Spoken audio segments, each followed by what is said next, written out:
Y'all, can you imagine that you show up to your congressional internship just excited to serve your country? You show up, you are bright-eyed and bushy-tailed, and then boom. Your new boss is yelling at you, telling you to shut up, flapping her eyelashes like a deranged Muppet and walking around Capitol Hill like it's her own personal reality show. Meanwhile, her wig is just looking like it lost a fight in a wheat whacker, right? I mean, it's just a mess all the way around, no matter how you look at it. Ladies and gentlemen, meet Jasmine Crockett. She's what I'm calling America's next top congressional narcissist who continues to be top of mind, right? She always in the news, but it's not for anything serious, or at least serious legislative wise. So today we're going to talk about why this woman has no business in Congress and why the New York Post and the Atlantic, they have pretty much uncovered what the rest of us already knew. We already knew that Jasmine was not a serious legislator. She's a social media star, but her sparkle is about to fizz out. So let's get into this.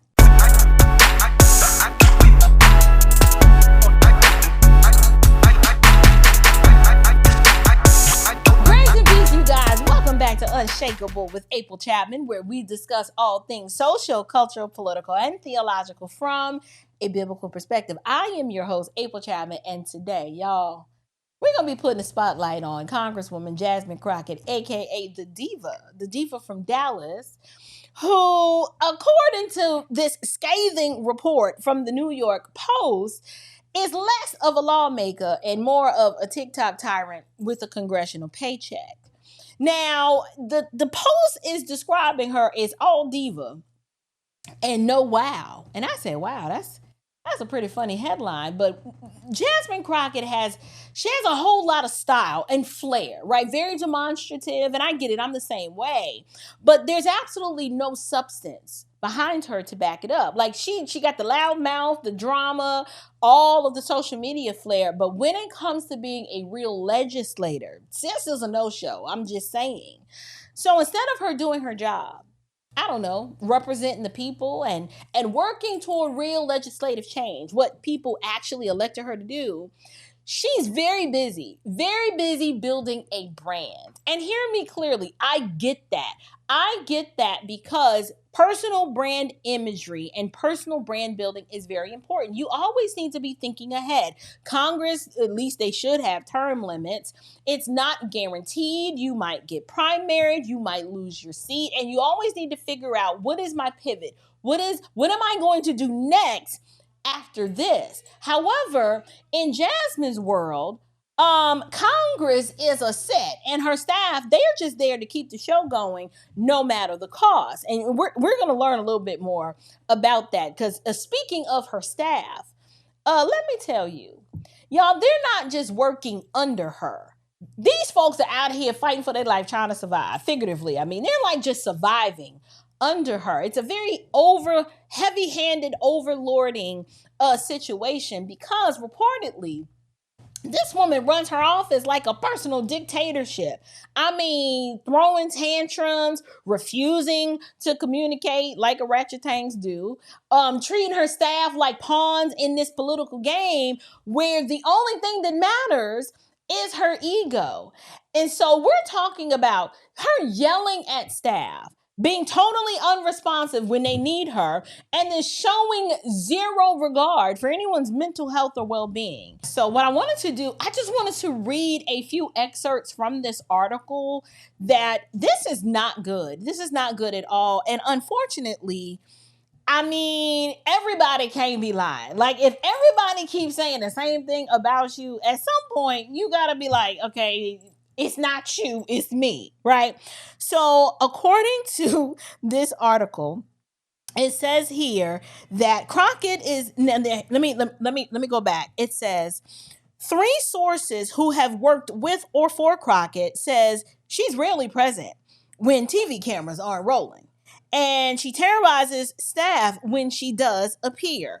Crockett is not often found at her government-provided suite in the Longworth House office building, with one insider saying she prefers to work from her nearby luxury apartment building, sometimes for weeks on end. Quote, she is laying around her apartment, won't come into the office, and is really just indifferent to staff, and will scream at them, the former aide said. Quote, she is never in the office and is very disengaged. She does her bulls that goes viral and then freaks out over the most random things. Y'all, let me be clear. This is not random.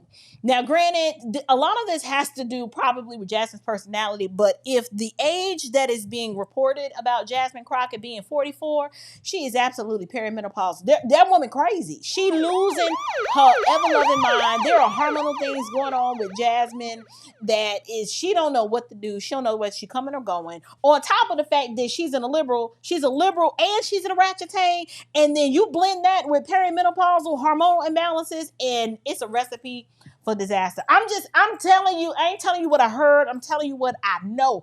I am living through perimenopause, and had it not been for the Holy Spirit to restrain the foolishness that wells up in my heart. Listen, I'm just letting you know, every day I have to die to my flesh and crucify my flesh and remind my husband that we gonna get through this one way or the other, and tell my kids, I love you. I don't know who that woman was 5 minutes ago, but I love you. Your mama loves you. Okay? But it says, a second source close to Crockett's team added, it is widely known that she's not nice to staff and is just not a really dedicated member focused on constituents. I told y'all, are y'all shocked? This is how the iron triangle functions. But the fact that she has several staff, former staffers, and aides, and are sources that are close to Crockett's team, everybody is saying the same thing. She says she is focused almost exclusively on being an influencer, not a member of Congress, said a third source who has worked with Crockett, describing her as all diva. No wow. And then someone says, let me just give you this quote. So, this part is crazy. It says, when Crockett does show up for work on Capitol Hill, often to attend a committee hearing where she deploys a made for social media attack on Trump, she prefers to have a staff member drive her the short distance to her office in a rented car rather than the staffer's own, a cheaper option commonly used by lawmakers. The staffer is expected, here's the rules, y'all, because it always comes with a set of rules. The staffer is expected to stand outside the vehicle, which has to be an Escalade or similar upscale model, and open the door for her. Quote, you're technically allowed to do this, but it's wildly inefficient. Instead of using the scheduler's car, she rents a car every week in DC. One source said, quote, she expects her staff to drive her around while she's in the back seat. They added, calling it a power play akin to treating a staffer like an Uber driver. Y'all, listen. I'm going to tell you how a little bit of notoriety and fame and influence can go to your head if you don't have the restraint of the Holy Spirit. Y'all want to hear this funny story? So the past 12 months have been a whirlwind of a ride for me. You guys, I started YouTube 3 years ago with this channel, and then the Lord has just been gracious and caused me to grow faster than I thought I would actually grow. Well, along with the YouTube growth, I get invited to a lot of events, and a lot of these events, expenses are covered. You do get a driver. They'll come pick you up from the airport. You're staying in very nice hotels. These are not things that I could ever afford to do on my own.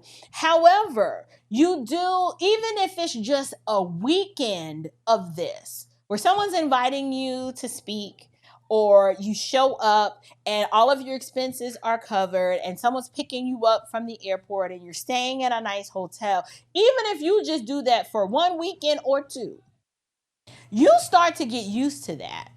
And this is how it is important to have people around you who love you enough to tell you the truth and to just humble you and to bring you down to your lowly estate.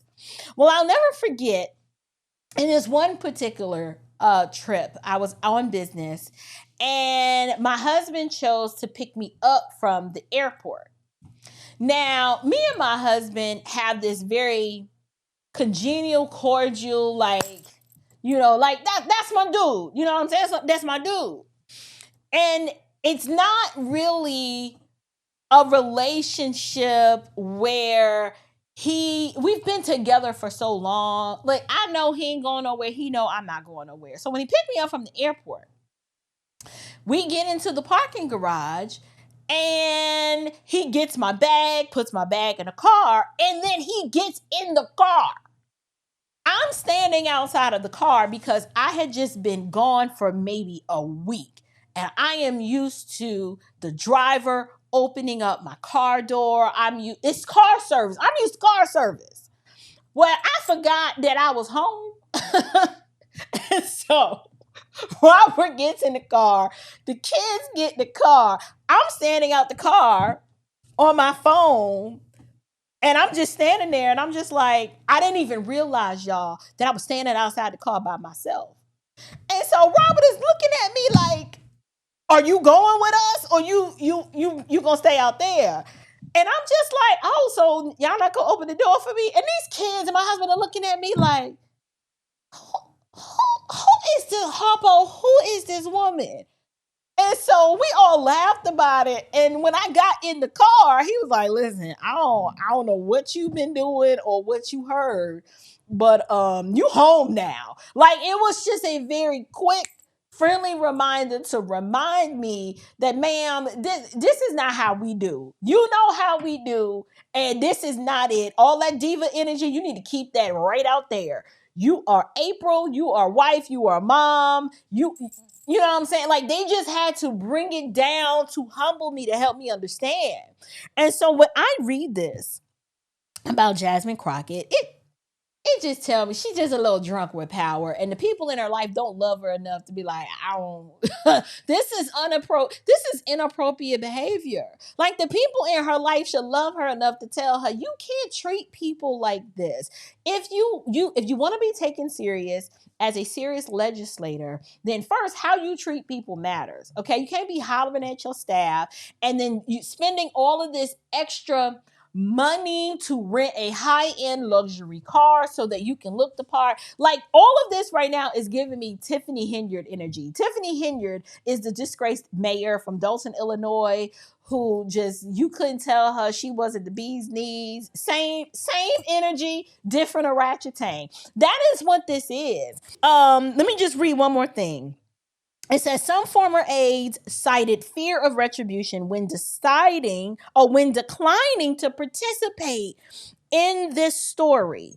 She thinks, quote, she thinks she's her own best advisor. She knows best and has this toxic staff environment, a source said. She gets rid of press people because she's like, I do all the press stuff. On one occasion described to the Post, Crockett reduced a legislative aide to tears, bellowing, do you really want to be here? And if not, you can leave. Like, who she thinks she talking to? Like, that's like backhand. Like, those types of comments deserve like a backhand slap. So then another aide, a young black woman, was fired abruptly and confided to a colleague, I don't want to hear Jasmine Crockett talk about helping black women when she just fired one for no reason. Y'all, I told y'all, this woman don't care about nobody but herself. It says Capitol Hill jobs often are filled based on personal connections, and openings are circulated among friend groups. A source told the Post that a job listing for Crockett's team recently was shared among a large group of black Democratic women.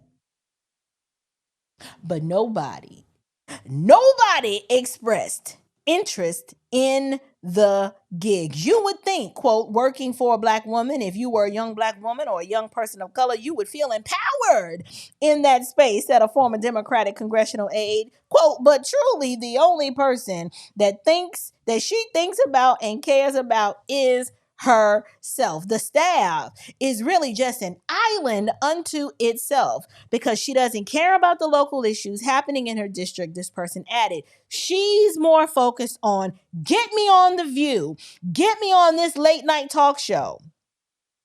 A lot of congressional hearings are on the most boring, basic S. So how is it at every hearing? It's about Trump. It's about Trump again and again and again.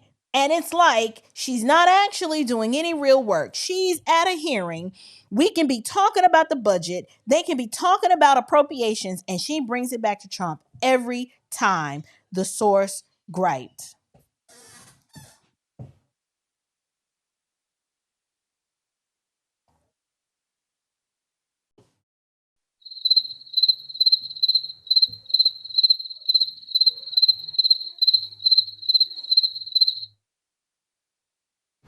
So I don't know. How can you legislate for the people that you claim to serve when you can't even lead your own team from a position of servant leadership? And so when you're out here flapping your lashes, okay, like I said, the imagery, every time I see her, all I see is deranged Muppet. I mean, it's just deranged Muppet. And you know, she'll make these grand statements about justice and equality. But the thing is, behind closed doors, and this is from firsthand accounts of people who've had to work for her, according to them, this is what they're saying. She is terrorizing her staff. If that's what you're doing, ma'am, you've lost the plot. And so it seems as if Jasmine is more concerned about the drama and the showmanship of the position than the actual policy. So instead of engaging in meaningful legislation, Jasmine Crockett is acting like like this whole thing is just a personal soap opera. And in her world, the only storyline that she cares about is how much attention can she get, okay? However, in the world of Jasmine Crockett, it is all about self-service. Like, what's in it for me? Now, if you've been with me for any length of time, you probably already know about the big homie, Vince Ellison. And in his inaugural book, the first book that he ever published, The Iron Triangle, he talks about this unholy alliance of certain Black preachers, politicians, and so-called community leaders who keep their people in bondage for personal gain. And so Jasmine Crockett, she absolutely fits the paradigm and the description of that one of those arms of the Iron Triangle. But before we go any further, let me introduce you to this term that I coined, Oratchetang. You may have heard it out here in the social media streets. And I like to define it because I don't want people to be misconstrued and to think that I am describing the way she looks. And Oratchetang is a behavioral descriptor. For example, Hillary Clinton is an Oratchetang.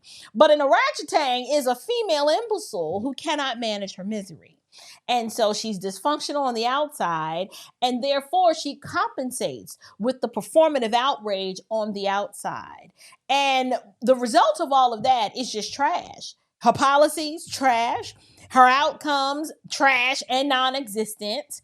Orangutans only care about themselves. Their image, their self-importance, their access to the spotlight, it's what's top of mind for them. And so because of that, they can take something as serious and impactful as a congressional seat and just reduce it to a side hustle. You know, just it's nothing more than a stepping stone to whatever personal brand or book deal or influencer gig that they have in mind.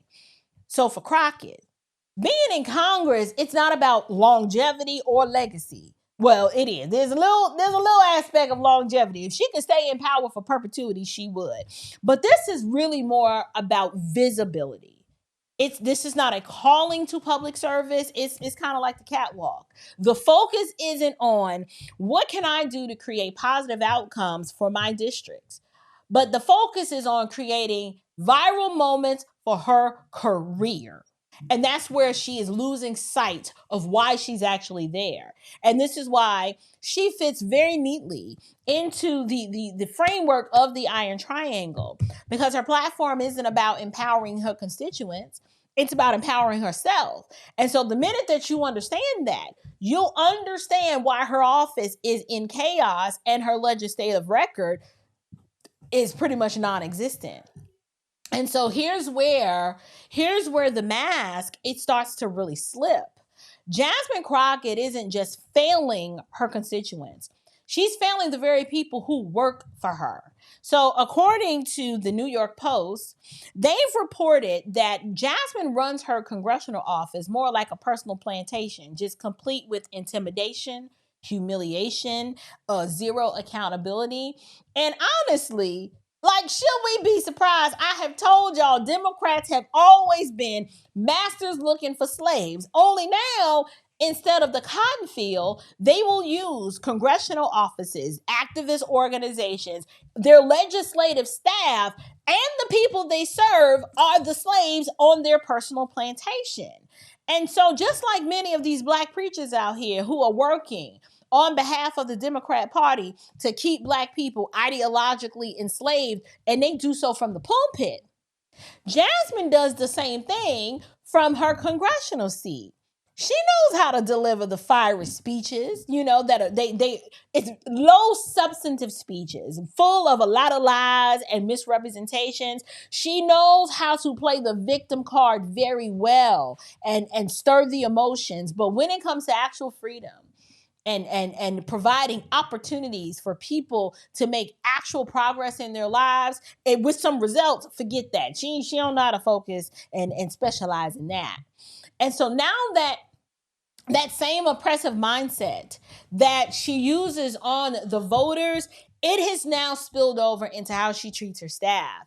And so the people who should be her teammates, who are in her corner, who are making things happen, like she can't do it without them, and even her partners in legislating, she is instead using them as her emotional punching bags, which is something also that Oratchetangs do. Remember, it's all about the personal misery that they can't manage. And so the accounts of what she is been accused of doing are damning. Staffers have been they have been trying to guide her toward doing her actual job, such as drafting bills and meeting with her constituents, showing up for committees. And what ends up happening is they're met with outright dismissal and disrespect. Okay? There are screaming matches on record, condescending put downs, disappearing acts. Like, if she doesn't feel like engaging, she clock out. She done. She ain't trying to fool or deal with nothing or hear nothing you about to say. And so there's this entire culture of fear instead of collaborative teamwork, right? And what are the reasons for this? Well, because Jasmine Crockett isn't interested in legislation, she's just interested in the power that comes from that position. She's addicted to the influence. Her priorities are not about writing policy that helps her district. They are about, how can I build my brand, protect my ego, and then secure her next appearance on cable news. The irony of it all is that she's always claiming to fight oppression, but she's perfectly comfortable practicing it when she's the one in control. And that is the hallmark of a hypocrite. And so what we're trying to drive the point home is that she's not a legislator. She's just a liability. Okay, she is a Democrat liability. Let's be clear. Jasmine Crockett is not in Congress to serve her district. She is in Congress to serve herself, right? She's using that seat as a stepping stone, not toward lasting legislative change, but how can I develop this lucrative speaking career or build alliances with wealthy white liberals who are more than happy to bankroll her just as long as she is pushing their wicked, godless agenda. She will make $1 out of 15 cents and absolutely sell her people out. And I get it, but the problem is that is not going to cause any lasting legislative change. She is interested in developing a lucrative speaking gig, building alliances with wealthy white liberals who are more than happy to bankroll her just as long as she's pushing their wicked, godless agenda. That is absolutely what she is doing. But here's the problem with that. she's doing these things at the expense of her constituents. And then worse, for the pro-blackity black crowd, the very policies that she promotes, they are directly harming Black Americans. So from pro-abortion extremism to the soft on crime measures to the economic policies, it's the policies that trap people in government dependency. Jasmine is just another cog in the whole Democratic machine. And the sad part about it is this is what keeps Black communities under control. It be your own people sometimes. But here's where it gets rich. Jasmine this is the woman that spends an enormous amount of time talking about Donald Trump, calling him a dictator. Yet the way she treats her own staff is a case study in how an actual dictatorship works. You shut down dissent. Yep, we got that. You rule by fear. Check. Make the entire environment about you and your ego. Check. And so while she's been gassed up to believe that she's some Democrat Party darling, the truth is, even her own Congressional Black Caucus colleagues, they don't see her that way. Do you guys remember a few weeks back when she tried to vie for that leadership position on a congressional committee? Y'all, she didn't just lose. Y'all, she came in dead last. That's not influence. That was their polite way of saying, nah, sis, we good. Thanks, but no thanks. In reality, she's a liability. She's a walking controversy that creates more headaches for the party than wins for the people. But as long as she keeps parroting the party line, attacking their enemies, they'll keep her around as a useful pawn until they are done with her, and then they will discard her like they do everybody else.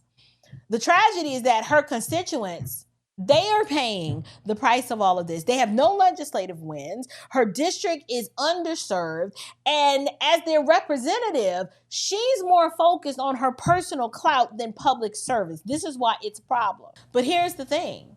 Jasmine Crockett has shown us exactly who she is. We don't have to guess. We don't have to speculate. We don't have to, well, just wait and see. Maybe, no, she's out, right? She has shown us through her treatment of her staff, through her lack of results, through her hypocrisy, that she's not in Congress for service. She's in Congress for herself. And this is where the Bible speaks directly to this cultural moment. In Psalm 146, verse 3, it says, "Put not your trust in princes, in a son of man in whom there is no salvation." Translation: stop putting your hope in these politicians. Stop acting shocked when people that you've elevated to power turn out to be corrupt, self-serving, and abusive. And what makes it even worse, when people show you who they are, we should believe them. Jesus himself said in Matthew 7:16, he says, "You will recognize them by their fruits." And so in terms of Jasmine's fruit, it's rotten. No matter how many fiery speeches she gives, no matter how many headlines she is chasing, her record speaks louder than her rhetoric. She is a very cautionary tale about this is what happens when we confuse charisma for character. Okay? But here's the good news. Our hope is not even in Congress. Our hope is in Christ alone. So yes, these politicians will fail us, and these leaders will absolutely disappoint us. But the King of Kings, because he is faithful, and his kingdom isn't run by narcissists or a tyrant or an Oratchetang, it is ruled by righteousness and truth. That is what we cling to. So don't be swayed by the show. Peep and pay attention to the show, but don't be swayed by it. Don't get distracted by the drama. Keep your eyes on the eternal King, and remember, your vote, your voice, and your values, those should always align with truth, not theatrics. But are you guys shocked that the unbelievable queen with a K, treats her staff like trash and is rude and is dismissive? Like, were you shocked? I mean, why on earth would people say such a thing? Or does this article confirm what you already knew to be true based on how she acts? I mean, she acts a plumb fool every time there's a camera and a microphone close by. But whatever your opinion is, y'all, please leave it down in the comments below. And do not forget, y'all, go on and join my Patreon. I recently dropped a devotional over there on how to overcome the war between the flesh and the spirit. And it's an amazing devotional. And I am sure that it's going to provide you so much biblical value to your life. So go ahead and grab that. The link to that is also in the description box below. But it's free. It is free for the Unshakables over there on Patreon. But for everybody else, you got to pay $9.99. But until next time, you guys, stay bold, stay biblical, and above all else, stay unshakable. Grace and peace.